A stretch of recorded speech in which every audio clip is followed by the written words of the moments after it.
I would like to invite anybody who's outside to join us here so that we can start. Good morning. Good morning. I'm Subhi Ali. I'm chairman of the Jerusalem Fund and the Palestine Center, and it is my distinct pleasure to welcome all of you this morning at this early hour on a Friday in Washington, D.C., the capital of everything and all things. Today we have a great program for you. We have 3 panels, 2 in the morning, 1 in the afternoon, that I believe will touch probably on all issues that would encompass the Palestinian struggle at this time.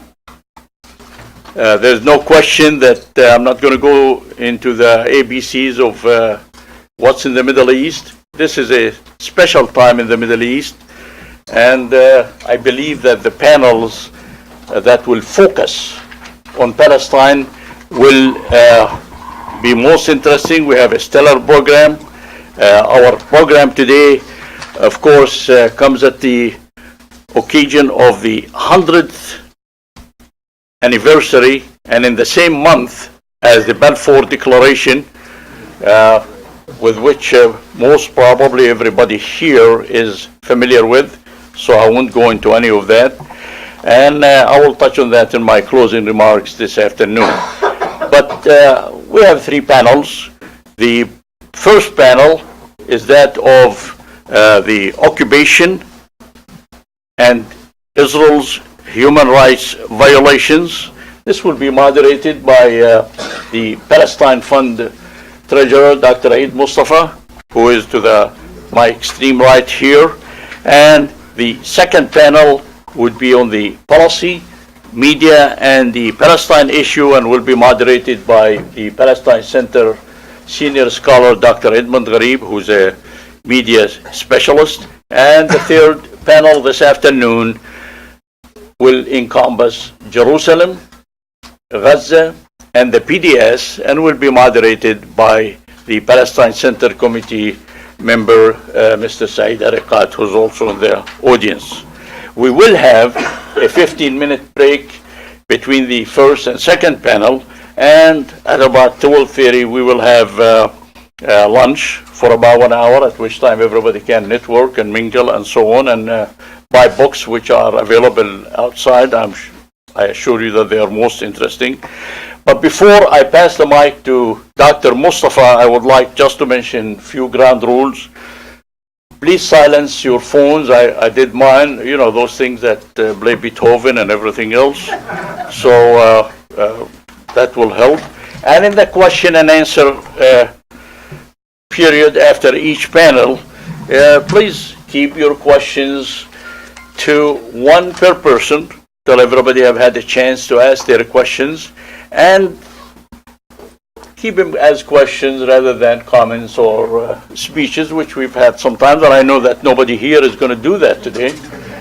With that, I'm going to ask Dr. Mustafa to start the first panel. Dr. Eid.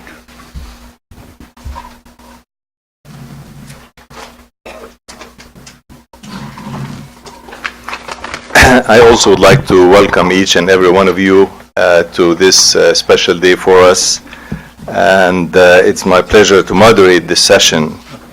And thank you, Dr. Ali, for your introduction. Our first panel will be, as Dr. Ali mentioned, will be addressing the occupation and Israeli human rights violations. Our speakers will discuss the 50-year Israeli occupation, with Ali Abunimah discussing the Palestinian Authority security coordination with the Israeli occupation forces, Dr. Abdel Razza Tikriti discussing resistance to current colonial policy, and Dr. Alon Ben-Meir discussing Israeli human rights violations against Palestinians, the overall political process, and the psychological dimension of the conflict. Ali Abunimah, to my far right, is a co-founder and executive director of the widely acclaimed Electronic Intifada, a nonprofit independent online publication focusing on Palestine. I highly recommend it. He is the author of One Country, a bold proposal to end the Israeli-Palestinian impasse, and The Battle for Justice in Palestine. He has been an active member of the movement for justice in Palestine for many years. Alon Ben-Meir, in the middle of the head table, is a professor and senior fellow at New York University's Center for Global Affairs and the senior fellow at World Policy Institute. He hosts Global Leaders, Conversations with Alon Ben-Meir, a speaking series of debates and conversations with top policymakers from around the world, held at NYU each semester. He writes a weekly article that appears in scores of newspapers, magazines, and websites, including the Huffington Post, Jerusalem Post, Middle East Times, Times of Israel, and many others, in Arabic and in English. He has authored 7 books related to the Middle East and is currently working on a new book about the psychological dimension of the Israeli-Palestinian conflict. And to my immediate right, Dr. Abdel Razza Tikriti, a great addition to our community in Texas. Welcome, Abid. Is Associate Professor and the inaugural holder of the Arab American Educational Foundation Chair in Modern Arab History at the University of Houston. He is the author of the award-winning book, Monsoon Revolution, Republicans, Sultans, and Empires in Oman, 1965 to 76. He is also the co-author and co-curator with Professor Carmen Abolsi of the Palestinian Revolution website, learnpalestine.ox.ac.uk. Professor Tikriti holds a Doctor of Philosophy from St. Anthony College, University of Oxford, and is a Fellow of the Royal Historical Society.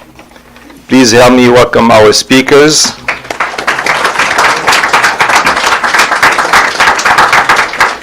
Ali Abunimah will start, and each speaker will speak for 15 minutes, and there will be time for questions and answers, followed by Abdel Razza Tikriti, and last but not least, Dr. Alon Ben-Meir at his request. Thank you.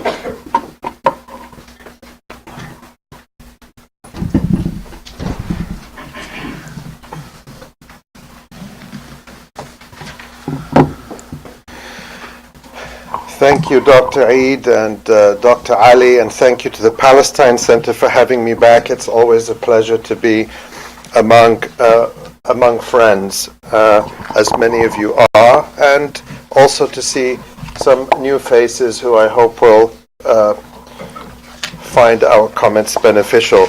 In just a few minutes, we've all been given a tall order.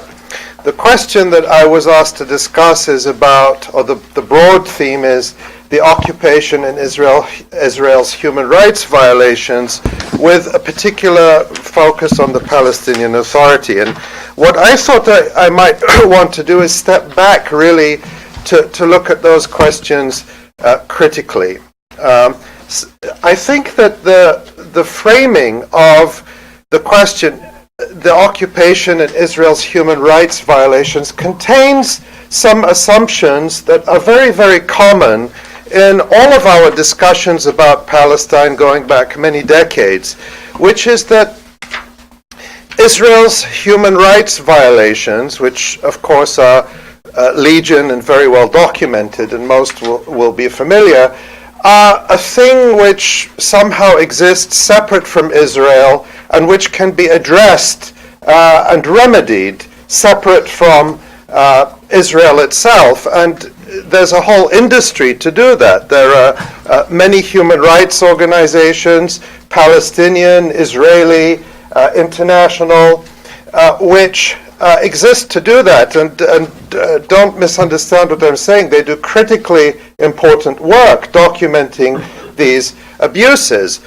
there is, of course, the European Union, which pretends to care about human rights and talks about a human rights dialogue with Israel, where in their model, Israel is this state and there are these unfortunate human rights violations, and we could talk to Israel, and giving them enough incentives and rewards, they will stop their human rights violations. And that's a very common framework. But I think it's important, especially on this moment of the Balfour centenary, to really understand that Zionism is a system founded on the denial of the existence of the Palestinian people. Zionism is a system that always has and still does seek the destruction of the Palestinian people. Zionism posits that the Palestinians don't exist as a people. It sometimes has to grudgingly accept the reality that they do exist. But because they exist, and they refuse to be negated and denied and destroyed, then a great amount of violence is needed in order to suppress that reality and to try to suppress the resistance of the Palestinian people. And that's what I mean by human rights violations. Really, we're talking about everything from, as we might commonly understand human rights violations to be daily abuses. Everything from that to genocide is foundational to Zionism. Of course, the Israeli state was founded on the destruction of Palestine, the destruction of the existing community and the expulsion of its people. And this wasn't, of course, a one-time event, but was something that has continued throughout the history of the Israeli entity. And just pointing out, even yesterday in Haaretz was published the declassified minutes of the cabinet meetings that followed months after the 1967 war, in which the Prime Minister at the time, Levi Eshkol, spoke about the need to expel the Palestinians from the occupied West Bank and Gaza Strip. So from the very first moment, the Israeli leaders understood that they intended to conquer the territory forever. The problem was how to get rid of the people. And he told the ministers, quote, that he was working on the establishment of a unit or office that will engage in encouraging Arab emigration. He added, we should deal with this issue quietly, calmly, and covertly, and we should work on finding a way for them to emigrate to other countries, not just over the Jordan. He also, and in a frightening premonition of the horrific future that Israel created in Gaza, he said that in Gaza, precisely because of the suffocation and imprisonment there, maybe the Arabs will move from the Gaza Strip. That was in 1967. And look at the suffocation and imprisonment that Israel has imposed now deliberately on the Gaza ghetto. He even said, perhaps if we don't give them enough water, they won't have a choice because the orchards will yellow and wither. And of course, we see across Palestine that Israel systematically deprives Palestinians of water in the Jordan Valley, and where it doesn't deprive them of water, it poisons the water, as in Gaza. By poisons, I mean it creates the conditions in which the water becomes toxic to human life through the destruction of the aquifers and the systematic destruction of the irrigation and water treatment facilities, such that the sea in Gaza is now so polluted that even Israeli beaches, like it only gets international headlines when they have to close the Israeli beaches because of the biological warfare that Israel wages on the inmates of the Gaza ghetto. It's also important to note, and this is illustrated by a quote from the cabinet minutes of the time from Yigal Allon, who many of you will know is the author of the so-called Allon Plan, which has really formed the basis of every so-called peace plan ever since, which is to give the Palestinians some form of minimal autonomy while Israel controls the land. And he told the cabinet that it was necessary to thin the Galilee of Arabs, which again illustrates that this Zionist project of destruction of the Palestinian people makes no distinction between Palestinians of the occupied West Bank on the one hand and Palestinian citizens of the other. There are degrees of how Israel treats them, but fundamentally all Palestinians are viewed by Zionism as a demographic threat and an obstacle to Zionist expansion and control. And Zera Warhaftig, the Minister of Religious Affairs at the time, said, quote, "We must increase the number of Jews and take all possible measures to reduce the number of Arabs," which really sums up in a sentence the entire policy of Zionism from the beginning until now. Jump forward 50 years, and these statements are in no way exceptional or out of character for Israeli leaders. You don't need to look far. You can look, for example, at the Israeli Deputy Prime Minister Tzachi Hanegbi, who threatened a few months ago a third Nakba against the Palestinians. He was referring, of course, to 1948 and 1967 being the first two, and threatening a third. Or you can take Ayelet Sheked, the Justice Minister of Israel, who in 2014 notoriously published, I'm very proud that the Electronic Intifada were the first to translate it and publish it and give it the global notoriety it deserves, and this still dogs her wherever she goes around the world, something I'm very proud of, in which she called for the destruction of the Palestinian people, their towns, their villages, their elderly, and the killing of Palestinian mothers who, quote, "give birth to little snakes." Genocidal language that you could take from the worst annals of history. And this is the Justice Minister who is received all over the world with a red carpet. Or Moshe Feiglin, who is then Deputy Speaker of the Knesset, who during the Gaza war published on Facebook a post calling, quote, to concentrate the Palestinians in Gaza even more than they are now and exterminate. Concentrate and exterminate. His words.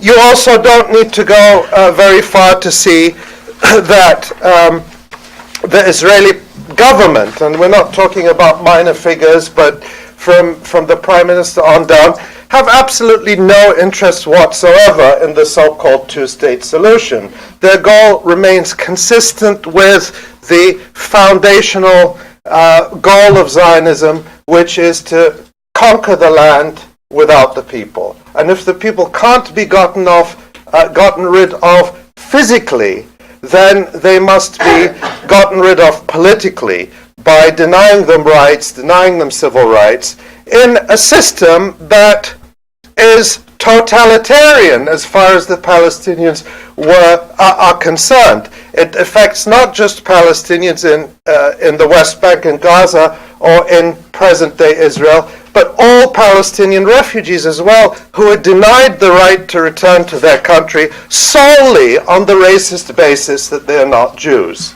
An unprecedented demand from Israel, which has not been accepted in the case of any other country or conflict. For example, Bosnia, the Dayton Accords, the right of return was fundamental, and the fact that Serbs might not have wanted Muslim Bosnians to return home, or Muslim Bosnians might not have wanted Croat or Serb refugees to return home, had no value and no regard in international law. And the Dayton Accords that were guaranteed by the United States guaranteed the right of return, regardless of the racial or ethnic prejudices of the authorities controlling the land to which the refugees were returning. In fact, more than 500,000 refugees returned under international law. Nobody paid any attention to any Serbs or Croats or Bosnians who would have said, but these returning refugees are a demographic threat because they're the wrong ethnicity or the wrong religion.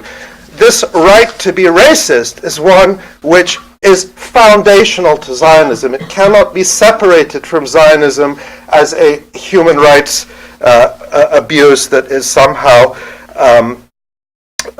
can be remedied while keeping somehow a Zionist project intact. Where does the Palestinian Authority fit into this and its so-called security coordination with Israel? Well, this is a banal and old story, which is that every colonial regime, every occupation regime, eventually turns to natives to assist in its program of occupation and colonization and colonial control. And without going into detail, this is the function of the Palestinian Authority. And it is the one principle, let's say, Palestinian Authority constant. Everything else can be sacrificed. Jerusalem, the right of return, they're willing to accept the settlements, whatever it is. Anything can be sacrificed in the eyes of the Palestinian Authority except the security collaboration with Israel, to the extent that Mahmoud Abbas called it sacred. That's the word he used, that it's sacred. And that is the function that the Palestinian Authority plays, to the point where, of course, I think just the other day, the House, Saeed would know this better than me, he wrote a story on it yesterday, about that the House Foreign Relations Committee approved a bill to cut off funding to the Palestinian Authority. Every time I see that, I laugh. You hear these statements all the time from members of Congress saying, we want to cut off aid to the Palestinian Authority because of their incitement, because of this, because of that. Never happens. Why? Because aid to the Palestinian Authority is aid to Israel. And as President Obama explained when he was arguing for Congress to renew that aid, the Palestinian Authority helps Israel. It helps Israel to protect the settlers. And of course, Barack Obama was telling the truth. That wasn't fake news when he said that the Palestinian Authority helps Israel to protect the settlements. The last thing I want to point out, in the spirit of the Balfour anniversary, and I would recommend on this that you read the really stunning article my friend and colleague Professor Joseph Masshad at Columbia University wrote that we published at the Electronic Intifada based on a speech that he gave at the National Assembly in France, really going into the history of the Balfour Declaration, and really fundamental to understand that it is the fruit of the collaboration between European anti-Semites and Zionists. Balfour himself, all the British leaders at the time were Christian Zionists who shared the Zionist movement's goal of transporting the Jews out of Europe, and particularly stopping the flood, as they saw it, of Jewish refugees from Europe into the United Kingdom at the time. And what I want to underscore, not just the historical aspect, but that this poisonous alliance is still at the heart of Zionism. And we see it today manifested in the close alliance developing between the 21st century Nazis in Europe and the United States and the Israeli far right. And I'm not just giving generalizations, let me be very specific. Yehuda Glick, a Likud lawmaker who is in the forefront of the Al-Aqsa destruction movement. He wrote the Likud party's platform on the Temple Mount and is one of the most active in mainstreaming in Israel the idea of the destruction of the Al-Aqsa Mosque and the Dome of the Rock in order to replace them with a Jewish temple, has formed a very close political alliance with the leaders of Germany's Alternative for Deutschland, anti-Semitic neo-Nazis, and the so-called Freedom Party in Austria. I've written about that at the Electronic Intifada. And here in the United States, we just saw last Sunday the Zionist Organization of America gala in which the loudest applause was reserved for the Hungarian Nazi Sebastian Gorka, not to mention Steve Bannon and others. So to recognize two things: the continuity from the very beginning of the foundational Zionist goal of the destruction of the Palestinian people, and where they can't be destroyed, to control them under a totalitarian system where they can exercise no rights, apartheid, as it was accurately called in Dr. Virginia Tilley and Richard Falk's report, which I'm sure we'll be hearing about today, on the one hand, and on the other hand, the constant of the poisonous alliance between the most extreme anti-Jewish and, in these days, Islamophobic, anti-immigrant and racist forces in Europe and the United States. These are and have always been Israel's friends. And the way to end Israel's human rights abuses is to end the system of Zionism and to replace it with a system of full, equal, guaranteed rights for everyone, regardless of their race, religion, and ethnicity. That's the future we should be working towards. Thank you.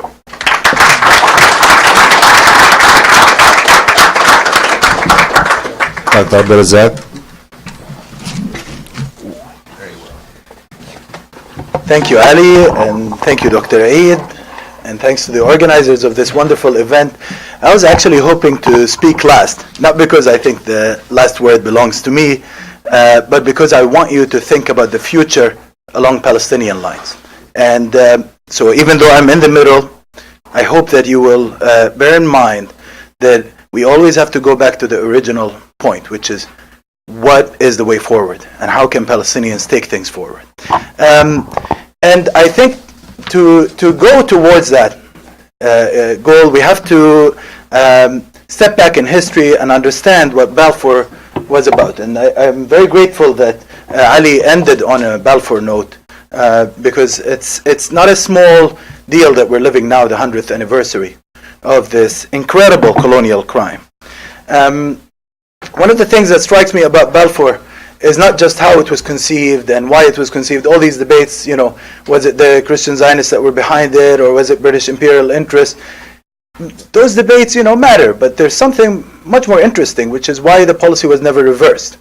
The British came into this terrain, and they found that the native population overwhelmingly does not want to have a population of settler colonists implanted on its land. And yet, the British consistently protected the project of establishing this settler colonial presence in this land, which eventually led to the eradication of the native presence to some extent, to a great extent, and led to the realities that we see today. And part of the lack of reversal has to do with the outlooks of British policymakers. There's a quote from Churchill that I always like to appeal to when we're trying to think about this situation. In 1937, we had one of those periodic exercises where the British were confronting a major Palestinian rebellion, and they had to evaluate what they were doing in Palestine. So they established the Peel Commission, and they were soliciting testimonies from different leaders. One of them, of course, was Winston Churchill, and he gave a confidential testimony in which he said, explaining his logic for why Palestinians should not have any political representation on the land, and why they do not have rights to the land, in fact, politically. He said, "I do not agree that the dog in a manger has the final right to the manger, even though he may have lain there for a very long time. I do not admit that right. I do not admit, for instance, that a great wrong has been done to the Red Indians of America or the black people of Australia. I do not admit that a wrong has been done to these people by the fact that a stronger race, a higher grade race, a more worldly wise race, to put it that way, has come in and taken their place." By the way, this was not just a rhetorical exercise on his part. He was not intervening in a public debate. He wasn't trying to promote an idea to the general public. This is how he thought. And this guy was the Secretary of the Colonies in the period when the British mandate was established in Palestine. And this is what we were dealing with then. And to some extent, it's what we are dealing with today. We have a basic idea, which is Palestinian rights are inferior to Jewish rights in that land, and currently, Israeli rights. In fact, there's this, and this has an impact on the engineering of institutions and on the way political developments on the ground unfold. So, what makes Balfour so astonishing is not just the fact that it was a settlement program, it had a settler colonial dimension to it, but also that it did not recognize and in fact omitted Palestinian political rights. It first of all does not mention the Palestinian people. Secondly, it talks about civic and religious rights, in the declaration if you go back to the text, but it omits, in a glaring omission, any form of political rights. In the meantime, when the British administration was set up in Palestine, they recognized the political rights of the people who were not yet there.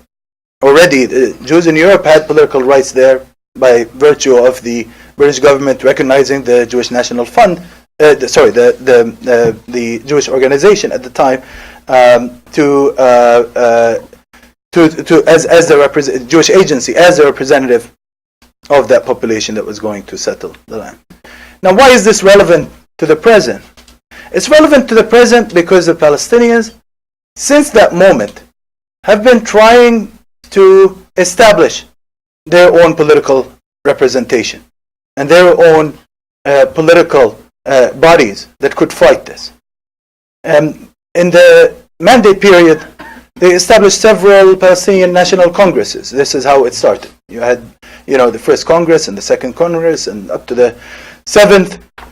And then they had bodies that developed out of that, like the Arab Higher Committee and so on and so forth, that came in very specific contexts.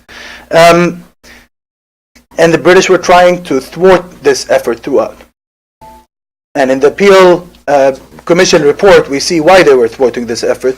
They actually say, look, if we had Palestinian political representation there, we would not be able to pursue the settlement program. They will oppose this formally. They will give us a hard time. They'll be better organized at doing it. It was important to keep this native population fragmented. It was important to keep it with multiple leaderships that have no coherent agenda.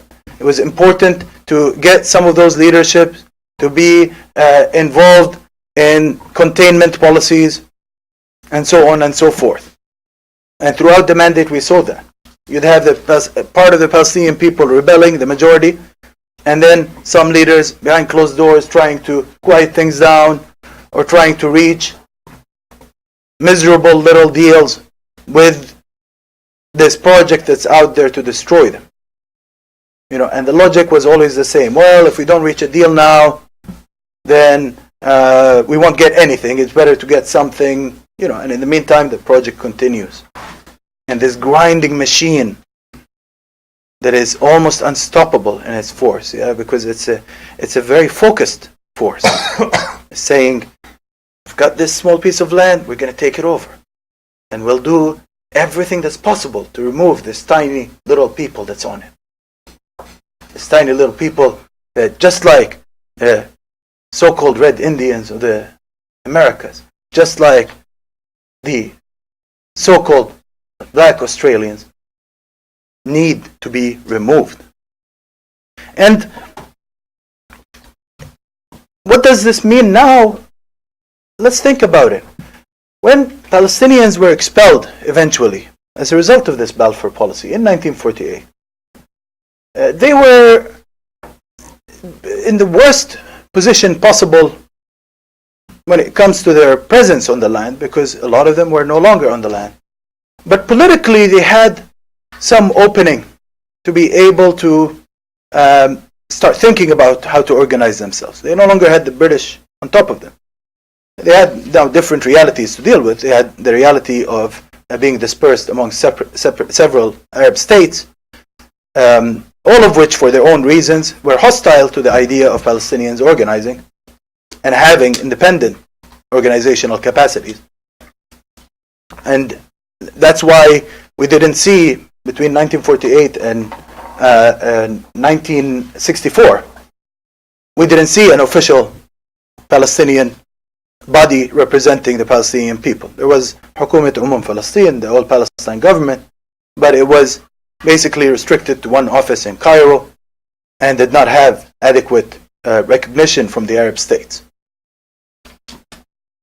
Throughout that period, Palestinians had to organize in ways that were underground, clandestine, and they were basically establishing revolutionary movements or getting involved in Palestinian pan-Arabist parties that were seeking to overthrow the status quo across the Arab world with an eye to liberating Palestine. I know you know that story, but it's always important to bring it back to the present and think about how it fits in with our world now. Those movements eventually allowed for the creation of a Palestinian political system centered around the liberation of Palestine. And once the Palestinian National Representative Body was created in 1964, there was the capacity to have a national liberation movement with different pluralist ideologies operating under its umbrella. But you had a representation system and you had a way of bringing the people together. That was what the British effectively prevented in the past, and it's what was effectively suppressed in a later period. After the exit from Beirut, of course, and all the pressures of the 80s, and eventually the signing of Oslo, we lost that political system. We lost that ability to have a major anti-colonial movement that had its own agenda, and that had a very clear agenda, which is liberation and return.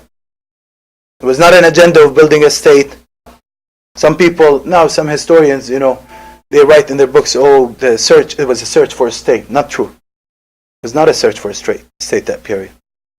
That period was a search for liberation and return. If you go to all the writings, all the sayings of the people at the time, if you interview folks from that period, they all say the same thing. We wanted to liberate the land and return to it. And they had a framework for doing so. Like every other national liberation movement, they had a body, a national representative body, they had political parties connected to that body, and they had plans and ways of deliberating policy through something that we lost now, which is the Palestine National Council. Palestine National Council now exists, but in name, not in practice. And the force of having something like that is immeasurable. Because when you're organized and when you have several million people who are inspired by the existence of a national movement and who put their energies in a focused way into overthrowing this colonial reality that we live in, that Ali has so eloquently described, that's when you can do something. But at the moment, what has happened was a parallel structure was created, the Palestinian Authority, which, as Ali has rightly pointed out, has been a structure that basically acts to contain Palestinian resistance. That's a big part of its current functions. It's not the only function it plays, but it's one of them, and it's a major one. That structure has taken over the PLO effectively, even though it was supposed to operate under the PLO. What it did was basically control the space. Now the president of the Palestinian Authority is also, of course, the president of the PLO, the chairman of the PLO, and the former role is more important than the latter because all the money is in the Palestinian Authority. And all that money, by the way, is European money and American money and money that is coming from sources that are hostile to the agenda of Palestinian freedom. They do not want to see the return of the refugees. They do not want to see a genuine sense of self-determination. They do not want to see an end to Israeli colonization. If they did, they'd stop sending nuclear weapons to Israel. They'd stop sending fighter jets to Israel. They'd stop sending all the machinery that does the killing and that does the destruction on the land, and they would stop giving diplomatic protection for this project that has been going on for the past 100 years. And they would not be celebrating Balfour in the British Parliament like they so shamefully did very recently. So, as Palestinians, we have to recognize that we have a problem in our own political structure now. Our institutions have been hijacked. They have been frozen in space and time. The PLO now is nothing but a stamp in Abu Mazen's pocket, and with it he basically approves policies that are not popular and that are not acceptable to the Palestinian people and that do not accord with the Palestinian national consensus. So, what is the solution to that? Some people were like, okay, let's rebuild the national movement, let's forget about the PLO. That's not good. Because what we're dealing with, PLO was born in a very specific moment. If you're a historian, you'd pick that it's actually the only moment in time where you could have had representation for the Palestinian people was 1964. There was no other year where it could have happened. Why?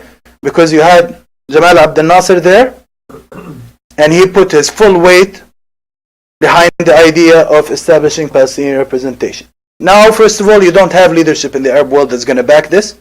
And on the contrary, they want to disperse the Palestinian people even further. They see them as a headache, as an obstacle. Okay? So, the Arab regional situation doesn't allow for the rejuvenation of any other body. And secondly, our people need to reclaim institutions that are already there. They don't need to reinvent the wheel. We already had a very good functioning formula. It had its problems and they could be overcome. But the formula is basically the same formula that was used by every anti-colonial movement. You know, in South Africa, they had the African National Congress. You know, in Vietnam, they had their own national bodies that were dealing with this. In Algeria, they had the FLN. You need to have that. And we had the PLO. And we still do in name, but we don't have it in reality. Because it's hijacked. We need to be able to free it. We need to be able to engage our young people in it. We need to be able to have our parliament, the Palestine National Council, there. And that will fulfill certain needs for Palestinian communities across the world. It will remind people that Palestinian refugees are part of the Palestinian body politic. At the moment, they've been expelled from the Palestinian body politic through the creation of the Palestinian Authority, which has elections, but the only people that vote are in the West Bank and Gaza. That's very shameful. It means it's saying you're not Palestinian if you're not living in the West Bank and Gaza. What about everybody else? They need to have a say in our political system. They need to be part of the political system. Every Palestinian American child needs to be able to elect their representative to the PNC. And by doing so, restore their connection to the national movement as a whole. Every Palestinian should have the option of being able to contribute to this struggle to liberate their land through this national institution. So our political architecture needs to be reformed, and that's the way forward. That's the way we can actually develop a coherent strategy, because at the moment we don't have a strategy for how to deal with this Israeli machine. We always talk about how bad it is. We always talk about, you know, the horrible realities that are going on the ground. We talk about the variety of tactics that we're employing, and some of them are inspiring, beautiful things like the BDS movement and like other movements that are achieving some successes. But you can't just have solidarity operating alone. That doesn't work. You need to have solidarity structures, you need to have a national liberation movement, and then you need to mobilize geopolitical forces from across the world to support it. That's the only way you can achieve liberation. And we know that from every anti-colonial case, not just from our own history, but from the history of all oppressed people across the world. Thank you very much.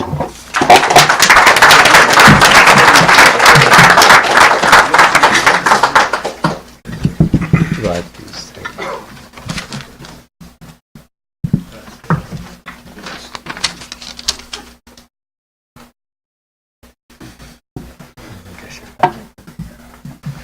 Good morning to all of you. Thank you for having me with you this morning. I want to thank you, Eid, for the invitation, and thank you for your introduction.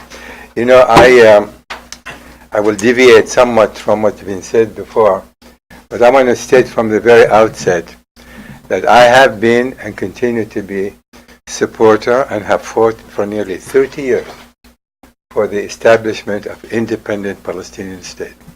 I want to be categorical about my position in this regard, because how to go about it, that is what matters to us today. Repeating the historical account of what happened 100 years ago and rehashing that history, however instructive it may be, it is not going to bring the Palestinian people one step closer to establishing a Palestinian state. And I think for us to think in real practical terms, we have to really change our approach, our attitude, our perception of what exists today, and formulate a strategy that is going to work. Or else, what we are hearing, and with absolutely due respect to the speakers before me, it's a preaching to the convert. You do not need to be convinced about the Israeli occupation. Occupation is evil and it must end. You do not need to know what happened 20 years ago, 30 years ago. All the violations of human rights have been occurring and may perhaps will continue to occur. You know that. The question today for us is, how do we change the picture? How do we create an environment that is going to be conducive to the creation of an independent Palestinian state? That must be the focus, rather than be a prisoner of the past. By hashing and rehashing, we are not coming any closer to where we were 10 years ago, 15 years ago. I want to remind you of something else. With the policy that Palestinians have taken, however correct it might seem to most Palestinians, what has happened actually in the last 50 years since the occupation? You have 650,000 settlers. A result of what? Certainly as a result of the Israeli ambition, but would that have been possible had the Palestinian strategy been different? And I want to speak about that because this is extremely important. That is, if you must recognize today that what you have done in the last 50 years did not produce any result. Period. In fact, made situation considerably worse for the Palestinians.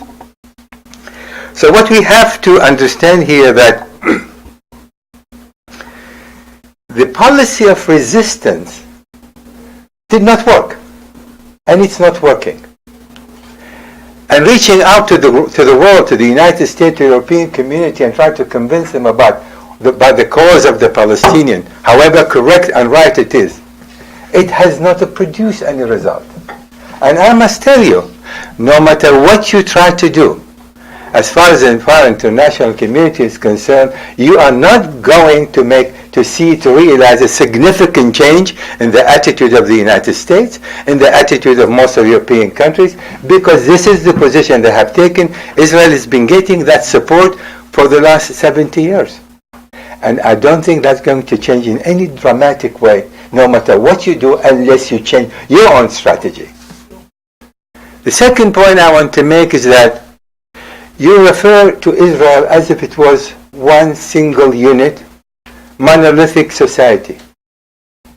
You are wrong.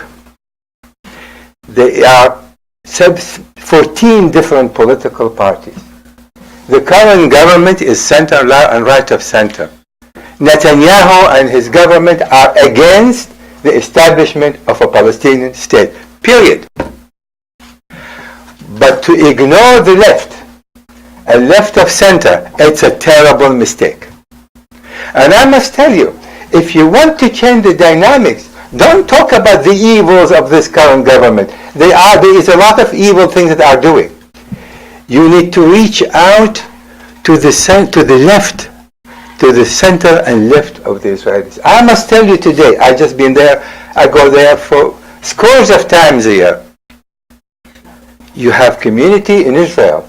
I dare to say more than 55, 60% of the Israelis want to see an end to the Israeli-Palestinian conflict and want to see a Palestinian state. But you are not appealing to them. When you left all of Israel, it was a single entity. You need to address yourself to the Israeli left and the Israeli center. And to them you need to appeal, not to the United States. This is the group. They are fighting day in and day out against the government to try to achieve a solution to the Israeli-Palestinian conflict. But what we've been doing here, we've been not allowing ourselves to examine what is really that needs to be done. I address in my various writing and books there is a psychological dimension to the conflict that has not been touched upon at all. There's a historical narrative, there's a religious narrative, there's an ideological narrative, and that's been reinforced over 70 years. So if you go to Israel to a boy in the West Bank and ask him, he will recall the Intifada as if it happened yesterday. And you go to Israel and you talk to a boy 10 years old, he will recall the Holocaust as if it happened yesterday. What we have done, what the Israelis have done, what the Palestinians have done, continue to the victimization of their own people by perpetuating this historic narrative. That has to stop.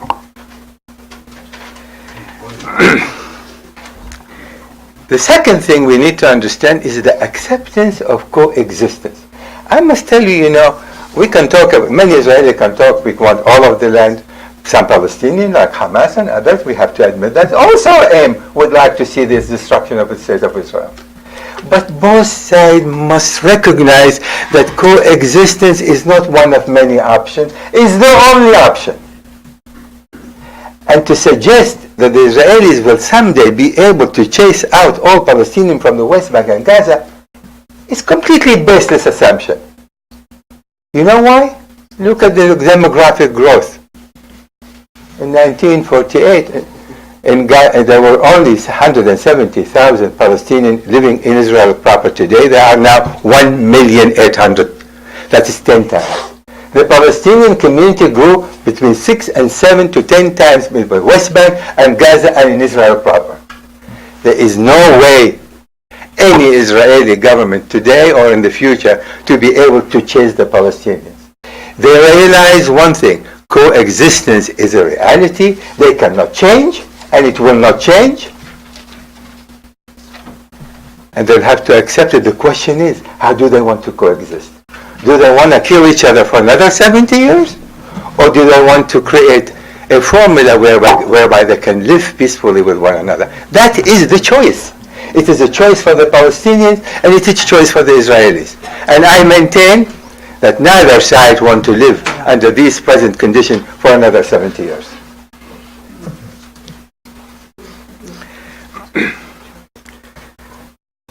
Then, we have to consider today also the changing environment in the region.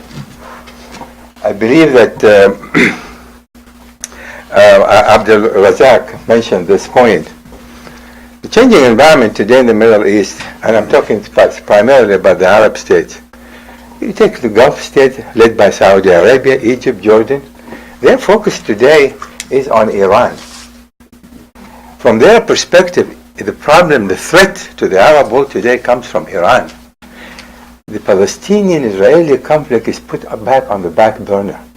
Whether you like it or not, I talk to them. I know exactly what they are saying. What I'm suggesting to you today, the strategy that you need to develop as Palestinian, in order to make the proper inroad, you have to consider all of these elements: the changing environment of the region, the mutual correct claim of both sides. As long as you keep denying, for example, and it's been said time and again, do the Jews have religious claim of any kind to that land? And if you deny that, then you're going to have this conflict will continue for another 70 years. Is there a historic account to which the Jews are connected to that land? If you deny that, we are perpetuating the conflict. And vice versa. Israel too must recognize that the Palestinians have religious right, historic right, just the same. And there is ideological component that strengthen these historic, religious, and ideological narrative. What we are saying to you that today, I want to see peace in my lifetime. 30 years ago, 33 years ago to be exact, I wrote my dissertation, my PhD dissertation, and it was Imperatives and Choices. Imperative and choices, then I preached the two-state solution. And you know what? I received threats from Palestinians as well as Israelis. How dare you speak about Palestinian state, the Israelis will say. And the Palestinians said, this is our land. We cannot allow the Israelis to have their own state. I was threatened, and to this day I continue to be threatened, because I do not take the Israeli line or the Palestinian, because I think both wrong many times and both right many times. So please understand, to repeat what all this resolution and what happened in the Balfour Declaration and in 94, however tragic these events may have been, they are not going to move you one single inch forward unless you change direction. And when we talk about resistance, let me define to you what I consider resistance. Resistance not by knifing, killing Israelis, not by ramping cars against Israelis. How about civil disobedience? I was preaching, and I talked to the Palestinian Authority. I said, can you organize 50,000 women to go into the street without knives, without clubs, and just sit down? Till the whole world will pay attention to 50,000 men, women, and children in the street as civil disobedience. You need a means by which you can approach this conflict in a peaceful manner to prove to the whole world that the Palestinian is a viable, real community, deserves to have independent state, and Israel under no circumstances will be able to prevent that from happening as long as you create, and I will conclude. Today you have a very strong community left of center in Israel. They all want peace. They all want to have peace. Appeal to them. Appeal to the Israeli left. Because this government in Israel today will not allow the establishment of Palestinian state, period. You need a change of government. And the only government that can make that difference is a government composed of the left and center. And to that we need to appeal, not to the United Nations, to those Israelis who want to have peace, and they are able to do so as long as they are getting the kind of narrative coming from the Palestinians supportive of their ideas. I want to tell you something. Many Israelis on the left and center are afraid to talk today, and because they are labeled as traitors if they speak about Palestinian states. You need to give them, the Palestinians, need to give them the opportunity to say, no, we, the Palestinians, want peace. Our resistance is going to be peaceful. Our approaches and approaches are going to be all peaceful. Strengthen the hands of the left. Allow them to go. There's an election next year in 2019, early 19. This is a time to begin to build those kind of bridges by beginning that people-to-people reconciliation process. That's what you need to change the dynamic of the conflict through the reconciliation process, allowing the government, a new government to rise in Israel, and then only then we can begin to talk in earnest about the future of the Palestinian people living and free in a democratic state called Palestine.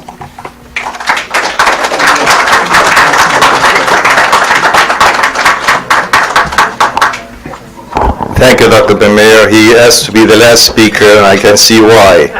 So for the sake of a lively discussion, I would like to ask our panelists to make some comments, then I'll open the floor for questions and answers. Abed, would you like to start? Sure.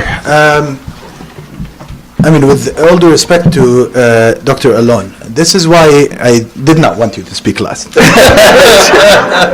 is why I wanted to speak. Of course, but the last word has to be a Palestinian word in this, and that's very important. And this is the substance of my comment, Dr. Alon, to what you said. What you rehashed is basically the Abu Mazen policy. He has been appealing to the Israeli left. He has been broadcasting on Israeli television ads saying we want peace. He has given up core Palestinian rights, including the right of return, publicly. He says, I'm from Safad, but I don't want to go back. You know, he has done everything you're talking about and even more. And the entire Palestinian Authority has done the same. But what we're dealing with is not an issue of appealing to the psychology of Israelis. Honestly, what we're dealing with is much deeper than that. This is not about claims and counterclaims. This is about a settler colonial machine. And unless we call a spade, we will continue to run in circles. Okay? We have a situation where you have an entire government structure oriented towards what Ali has pointed out earlier, the eradication of the Palestinian people. They will not settle for anything less than that. Okay, even if they do not achieve the full physical eradication from the land, they want to do political eradication. So, when we're dealing with that, the question that we have to ask is not how to appeal to them. That is part of the effort, but it's not the full effort. You know, how you strategize around appealing to a settler colonial population is a question that might be out there if you have a proper anti-colonial movement running. You know, and every anti-colonial movement had to deal with that. The FLN, for example, used to try to appeal to the conscience of French people. They did not achieve great results. They had, you know, the Declaration of the 121. They had the various manifestos appear from Jean-Paul Sartre and a few other intellectuals. You know, they had some movements in solidarity, but even the Communist Party in France did not stand with the struggle of the Algerian people for liberation. And the same goes for the so-called left in South Africa. You know, when you speak to someone like Ronnie Kasrils or these true heroes of the South African struggle, they'll tell you, and he was one of the few white people that participated in that struggle. And you know, he would tell you like you could fit all the white people that helped in the 1960s in a telephone booth. There were literally like 3 of them. You know, this is the reality we're dealing with. So to speak in these terms is not helpful. This is the policy that has actually failed. We need to go back to our people. We need to go back to our principles. We need to search for mechanisms through which we can deliberate our policies, because the last thing we need to also have now, alone with all due respect, is Israelis telling us what we need to do. In the same way that African Americans here, the last thing they need to hear is white people telling them what they need to do. They have brains, they have minds, and they have deeper experiences of the oppression they face. And they know what they need to do. The only problem is that the obstacles are so great. The historical odds are so overwhelming. And that's why we're always in a situation where we're faced with the challenge of demoralization. What I see today is a host of young people. I just came from the National Students for Justice for Palestine conference a couple of weeks ago. The spirit there is amazing. Nobody's talking about defeat there. Everybody's ready to work and to overcome this terrible situation we're in. It's only when I'm surrounded by slightly, people from the previous generations, they're tired, because this is a long-term struggle. That's what we need to understand. We're not gonna overturn settler colonialism in 10 years or 20 years or 30 years.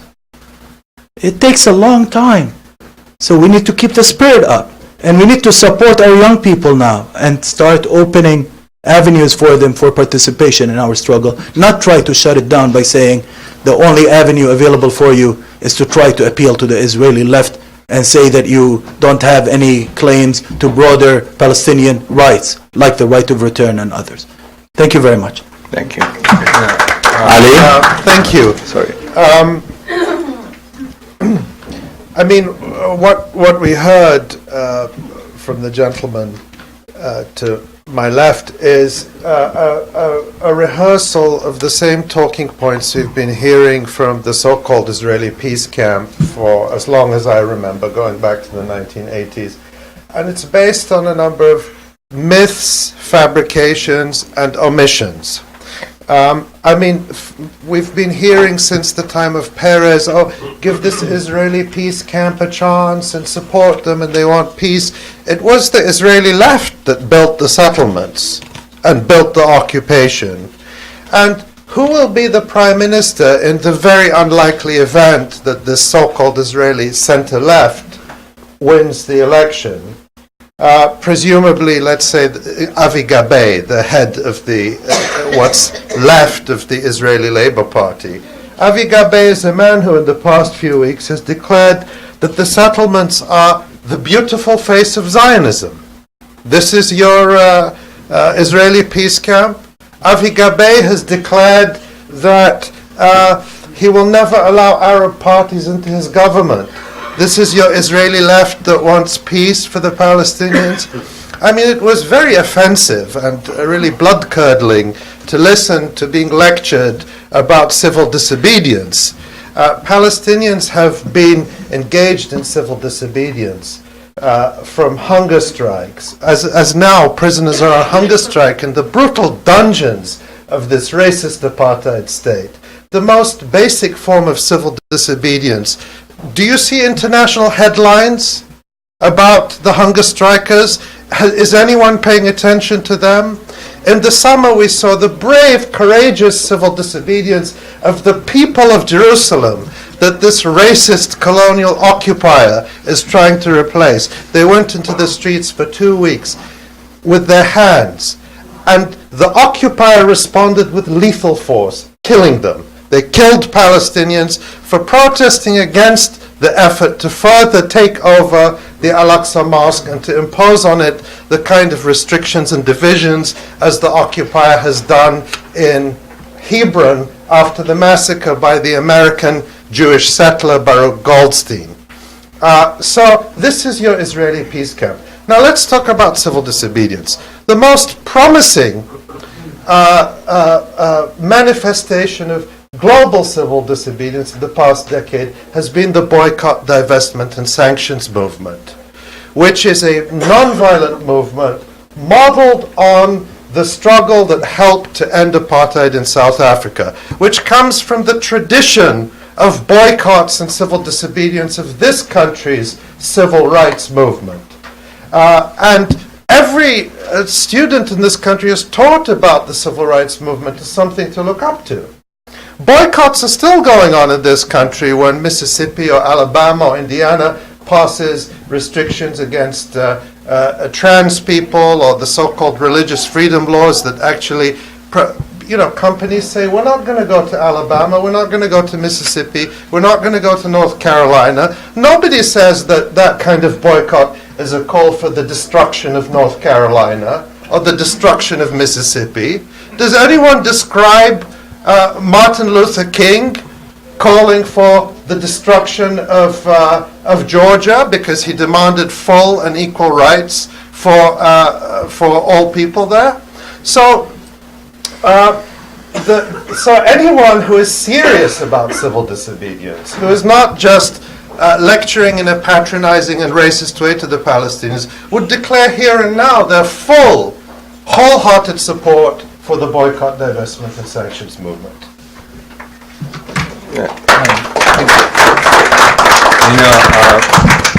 First of all, I think due respect ought to be exhibited here, and to imply that I'm a racist is outrageous. No, I didn't say you're racist. Your discourse is racist. Your discourse is racist and patronizing. I'm not patronizing. I work for the Israeli-Palestinian cause, for the Palestinian cause more than you have, for the last 30 years. I have been involved in every single negotiations behind the scene. That's what I do today. Track 2 diplomacy. Please don't preach me the gospel of what went on in these negotiations, because I know it firsthand. both in Camp David in 2008 and 9, and 2013 and 14. I'm very much part of that behind the scene because I have always taken a neutral position, and I wanted to make sure that the Israelis and Palestinians understand that neither can have it all. There's no Period. neutrality when it comes to injustice, my dear. But what you are here, what you are saying, you are merely repeating the old, tired narrative that means nothing anymore. What is the solution to the future? Why don't you provide me a photo, a picture, a framework, what it is that you want to see, and how you... Let me finish, please. With pleasure, I'd like to do that. When you get your chance. Yeah, okay, When you get your chance. for sure. The point here, let me just 2 more sentences, please. The point here, you have a country called Israel. Is a powerful country. Not just in relation to the Palestinians, is in absolute term one of the most powerful nations that exists today. To suggest, and you talk about appeasing the Israeli. Since when Hamas appeased the Israeli, and you continue to claim that Hamas is part and parcel of the Palestinian body politic? Well, they've accepted the Can you two-state please stop solution. interrupting me for a moment? They've accepted, Can you it's a discussion. No, It's a no, discussion. let me finish my sentence. Yeah, Let me finish my sentence. Okay, no discussion. We're going to put an end to this in a minute or so. Just let me finish my sentence. What I am saying to you, groups like Hamas and others are playing into the hand of the right of center in Israel. You are giving them the excuse to do what they're doing today. You should not give them the excuse. If Hamas is getting so many millions of dollars and spend 2/3 of it or half of it on building tunnels, on buying, instead of building the structure that you call very correctly refer to, the Palestinians ought to be focusing on building the structure of a statehood. That's what Hamas should have been done in Gaza. Nobody prevented Hamas from doing so. We're going to try to conclude this pretty soon. Spend it on armaments and tunnels. This is what I'm saying. We've got to be honest with ourselves, because I am a believer and I want to see Palestinian state. Perhaps just as much as you do, if no more. Because I lived it and I know what it takes, and I spent all my adult life in the search for a solution.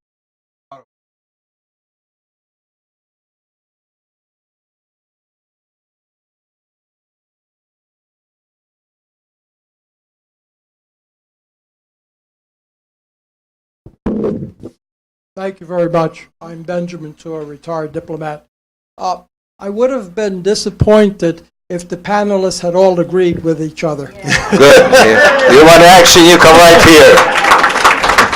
I'm not disappointed. I do have a question for Dr. Ben-Meir. That is the fact that, how do you account for the fact that whatever government has been in Israel, they have consistently supported the settlement movement and other measures which could be construed as anti-Palestinian. And I understand your support for civil disobedience, but it can be a part of a number of strategies, including the BDS movement. What is your position on the BDS movement and the Palestinian struggle for international recognition under international law? Thank you. Right. I'm 100% in support of international recognition of a Palestinian state, and I've written extensively about the subject. And I think the fact that the United Nations Security Council has not passed this kind of resolution is abhorrent. To me, it's not totally unacceptable. The BDS, if you were to impose it fully, it won't work at all. All you have to look at the relationship, trade relations between Israel and Europe, between Israel and the United States, and Israel and the Far East, and you will realize that is not going to work. We are talking about reality here. You know, it is very easy to create some kind of an arrangement that is not going to work. What I am saying to you, does that mean that Israel should not be suffering some kind of consequences because of its action? I am not saying that.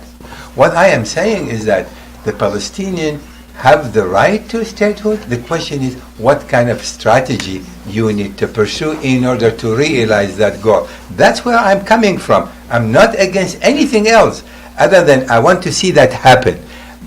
The differences between us is not whether should be Palestinian state or not, but the approach, the strategy. And this is where I differ completely, because I must ask you, when was it last time you were in Israel and talked to every member of the opposition? But When was it last time? Alon, I think we do have a difference, actually. Do you think we'd on be the- allowed in? Do you think Yeah. we'd be allowed in if we traveled there? But let's clarify something. Oh, you think Alon, so? I- What about the law? What about the seven?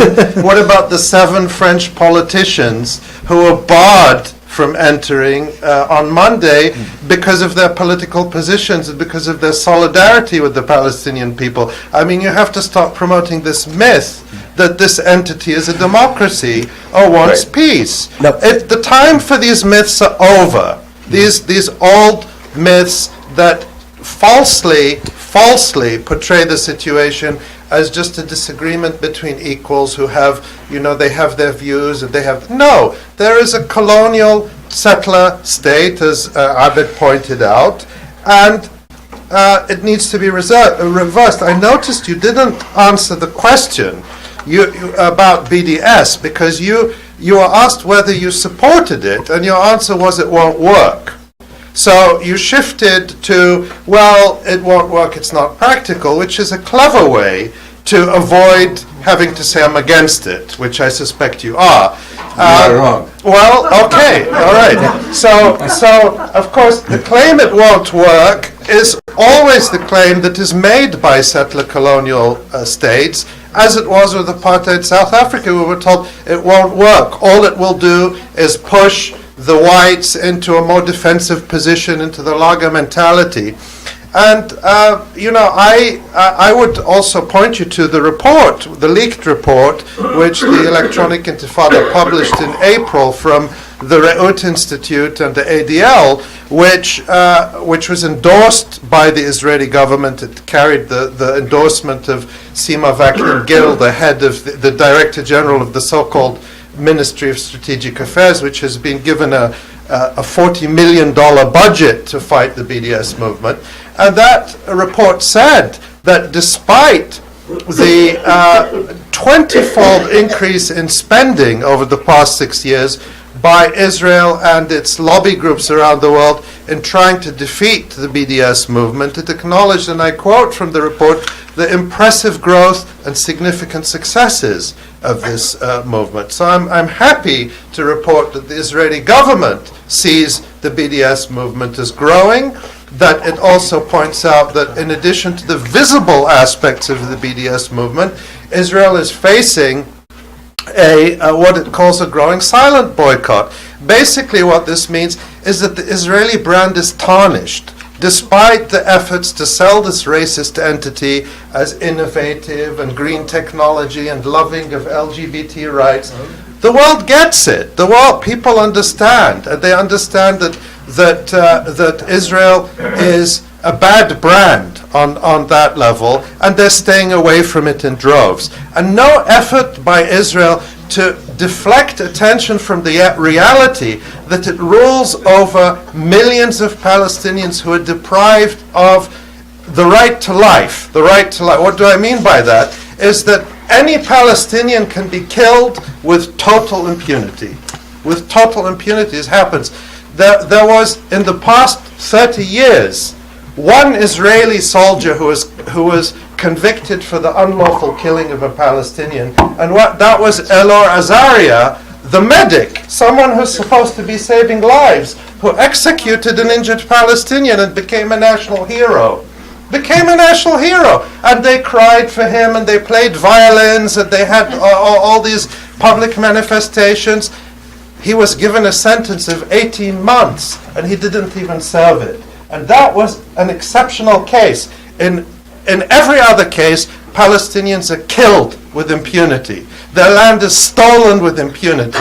Their houses are destroyed with impunity. And this isn't human rights abuses. This is Zionism. If you want peace, we have to end the system of Zionism and replace it with a system that grants full, equal, civil, political rights to Jews, to Christians, to Muslims, to atheists, to everybody. This is the 21st century. Enough of this colonial, racist nationalism. Zionism comes from the 19th century, and we should send it back there. Excellent. I see an example of Palestinian persistence. A lady right there had her hand up. She came in with her hand up. So please go ahead. Thank you. I'm Mahin Assar. I'm an assistant professor of Middle Eastern and specifically Palestinian history at the University of Arizona. I want to thank you all for your remarks. My question is to Dr. Tikriti. I was very heartened by your call to reclaim existing institutions. I was wondering if you could elaborate on that a little bit and tell us a little bit more about the mechanisms of how that would take shape. Thank you very much, Dr. Maha. Please repeat that question. I believe Dr. Maha was asking about the effort to reclaim national institutions and how that could be achieved and what's its relevance. Is that correct? Yes. Okay. All right. Well, I want to start by saying I'm glad to hear this question because it refocuses us on the discussion rather than on cross-panel back and forth. And I think we should all be not personalizing things. These are different established political lines. Some people want to see an overthrowing of the colonial structure as a whole. Some people, like Dr. Alon, want only a Palestinian state, presumably within 67 borders, and they're operating within a particular logic, which sees Palestinians as basically needing to appeal to the Israeli public, and that's the way forward to liberation. I propose that is one tactic amongst many that could be pursued by Palestinians. It has been pursued. It has failed miserably, and in most colonial situations, these tactics fail.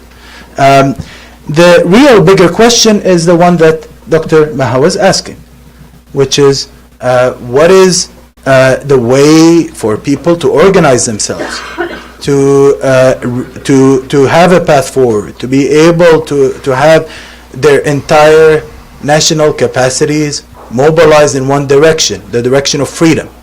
Yeah? And that's a tricky thing that faces every population facing the kind of colonial machine that we're facing. In the case of Palestine specifically, the big obstacle is at the moment money and guns. Okay, money in the sense that there's a huge amount of investment that goes into the alternative structures, which are not there to empower Palestinians or include them in the political process, but to exclude them. And I'm talking here about the Palestinian Authority at the moment. Unfortunately, by creating institutions only within the West Bank and to a much lesser extent Gaza, what that does is it fragments the people. It doesn't bring them together. And the guns also contribute to this process because people are oppressed across the region, including in Palestine, but outside. They're not allowed to organize by military force. Okay, so Palestinians, if they want to organize in Jordan, in Lebanon, in Syria, inside Palestine, anywhere, they're faced with the power of the state. Okay, so we have a very challenging situation, but we need to organize, and we've got some vestiges from the past that could help us. These institutions, like the PLO or the PNC, although they only have at the moment symbolic value, they could be reactivated. The only problem is we don't have a movement to reactivate them that's very effective. Around the time of the Arab Spring, we were beginning to see that kind of movement emerging. There were some protests amongst Palestinian students and youth in particular, demanding PNC elections. You know, there were some efforts to develop a mechanism for doing elections across borders. By the way, Iraqi refugees and other refugee populations have been able to vote in elections across borders, so I don't see why that's not possible in the case of Palestine. But more importantly, it's not just an effort about elections. It's an effort about reminding ourselves that we have a task. And the task is not just to complain about what's going on. The task is to find ways of organizing ourselves beyond just the solidarity realm. We can't be in solidarity with ourselves. We have to build a national movement and then complement that with a solidarity movement. Very good. We will have to conclude in a few minutes. I had a burning question, but I can't. I'm standing in line, and some people asked before me. I'll give the mic to a gentleman who gets his way at the State Department. Saeed? No, I'm actually amazed. My name is Saeed Erikat. I am a journalist. I'm amazed that Dr. Ben-Meir talks about the Israeli left as if there was an address to the Israeli left. What is the address of the Israeli left? What are they? Where are they? Where is the Israeli left? I mean, I remember when I was a student and we would demonstrate against the war in Vietnam and so on. I don't see Israeli students, demonstrating against the occupation, calling for an end to the occupation. Basically, every Israeli that is, older than 17 years old has served in the military oppressing Palestinians, not on the moon. So where is the left movement that is really against militarism, against occupation, supporting the Palestinians, going to their villages and so on when they are besieged and controlled? So it is, tell us, perhaps you can direct us to where they are. And then I have a very quick question to both Ali and Abdel Razza. I think that the Palestinian movement or resistance has become stagnant. What is the creative way forward to resist and end the occupation? Thank you. Let's make it short, please. Yeah, very short. Absolutely right. First of all, I want to repeat something that Abed said. Building Palestinian institutions, strengthening the Palestinian institution is critically important. That is something that has been missing. It has to be focused. This is incidentally one of the most important messages to send to the Israeli, that we are focusing on building the state. That's kind of message when I talk about appealing. This is exactly what you are saying as well, is making happen what the focus should be on building the institution of statehood. So the whole world will see there is a state in the making. This is very important. When you talk about the left, I must tell you, there is a very strong, well operating left in Israel today. But you don't hear much of the left because there's no election going on as yet. But what we are seeing today, all you have to do, read the Israeli newspapers. Read the Israeli newspaper. Read the commentaries in Haaretz. Read the people who write about these kind of things. The public is very sick and tired. The majority, and I can tell you, time and again, polls are taken, sick and tired of the conflict. They need to see an end to it, and they talk openly about two-state solution. We go there, we talk to them. There are scores and scores of organizations in Israel. That's all they do is promote peace, based on a two-state solution. The one-state solution is never going to happen because no Israeli government, from the extreme left to the extreme right, will never allow to have one state and be governed by eventually a Palestinian majority. That's not going to happen. That is not going to happen. Plain and simple. So focus on building the institutions, appeal by doing so you appeal to the segment of the Israeli population that wants to end this occupation. And I think that's where should be the focus. You talk about a framework. I haven't heard as yet a framework for peace from anyone here yet. Because we have just a couple of minutes. I want to give Ali and Abed the chance to respond to Saeed, and there will be time during the break for direct questions to the panelists. And we have plenty of time during the day to do that as well. My apologies to the hands that were raised. So please make it short. We'll try to do that. First, to say to Saeed, thank you for the question. I feel a bit on the spot because I normally see you grill the State Department, so I'm a little bit scared when you stand up. But I think, the official Palestinian movement is definitely stagnant, and Abed's thoughts about that are very welcome and thought-provoking. But there is also a lot going on. I mentioned before the civil disobedience in Jerusalem, which many people had underestimated the capacity because of Israel's systematic attack on Palestinian institutions and civil society in Jerusalem for many decades. The Israelis themselves were surprised by the coherence and strength of the people of Jerusalem in resisting further encroachment, and that was dynamic, not stagnant. The BDS movement also is incredible. We don't have time to go into that. Let me just say briefly that, the claim we always hear that Israelis will never accept democracy, that they will never accept equal rights for Palestinians, I think is underestimating the capacity for people to change. Because when I studied this in South Africa, I looked at all the opinion surveys in the years going through the 1980s into the early 1990s, where solid majorities of whites, these were academic studies, opinion polls, solid majorities of whites said we will never accept a one-person, one-vote system, that would be suicide for us. F.W. de Klerk said we will never accept one person, one vote at the beginning of the negotiations to end the racist system. And lo and behold, within a couple of years, they accepted it. And of course, no one says South Africa is utopia, but yes, they accepted the thing they said we will never, never, never accept. So I think Israelis, with enough, if the status quo is not left to be cost-free for them, and that's the logic of BDS, to raise the cost of the status quo, I think Israelis can eventually accept democracy. They're not destined to be apartheid colonial occupiers forever. And I want to say that the small Israeli left, there is a small anti-Zionist Israeli left. They're not about to form a government anytime soon. They're not even in the Knesset.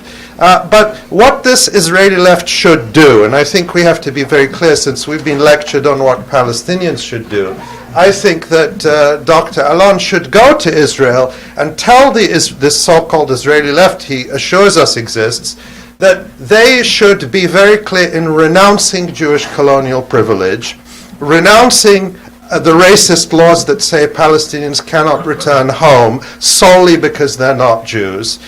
We should see 100,000 Israelis demonstrating in the center of Tel Aviv for the right of return, so that we can know that there is a partner and there is a peace movement. Because right now I don't see that. We want Israelis to reach out to Palestinians by accepting Palestinian rights and rejecting this racist colonial system. We need to see that there's a partner. Thank you. That's comments, please, and we will break for coffee right after that. I'll go back to the essential point, which is you cannot overturn a horrible racist colonial system without the people being mobilized and all its energies directed in one direction. And I believe that if we all in this room activate our memories and go back to the time when Palestinians had functioning institutions, go back to the time when if you were a student, you were part of GUPS, and if you were a writer, you were part of the Union of Writers, and if you were a Palestinian in any space in the world, you were organized in a party, and your energies were going in the direction of liberation. Now we look at the space. Palestinians do not join parties. They are not part of unions. They are not part of the national structure. At best, we have the wonderful Palestinian students in universities who are engaged in the boycott, divestment, and sanctions movement, but that is a limited section of the people. There are millions out there that need to join and develop and go at a bigger scale and be engaged in deliberation. Deliberation on national policy cannot just happen in track 2 rooms with Abu Mazen. They cannot happen behind closed doors. There needs to be a reclamation of the public sphere, and that's the most creative way of doing resistance. I'll end with one note, sorry. Speaking of the Israeli left, the real Israeli left actually were the very few people that joined the PLO back in the day. I'm thinking of people like Uri Davis and Halavi and others that became members of the Palestine National Council even, and some of them became members within Palestinian political parties. That's when you show real solidarity. Is when you say, you know what, I'm not operating just in terms of being an agent for reaching a deal. We're not Donald Trump here, the art of the deal. We're not trying to reach a deal. We're trying to achieve justice. If you're a genuine part of the Israeli left, your aim should be comprehensive decolonization and justice. And that means joining in with the anti-colonial struggle. And that can either happen by developing your own institutions of anti-colonial struggle, or by actually standing side by side with the Palestinians as they struggle to overthrow this racist settler colonial regime. Well, is this lively or what? Dr. Ali wants to say a couple of words. I want to thank the organizing committee of the conference, and they're all here. This is exactly what we expected and what we wanted from the first panel, which is to have a spirited discussion, and I think you just saw that. That's wonderful. I do want to add, as we usually do, a disclaimer that we have a lot of speakers, and they have a lot of views, and the views of the speakers, of course, are their own. They are not necessarily those of the Palestine Center. So I really want to thank the panel for this spirited discussion. We will have a 15-minute break, after which we will have rejoin the second panel. Thank you.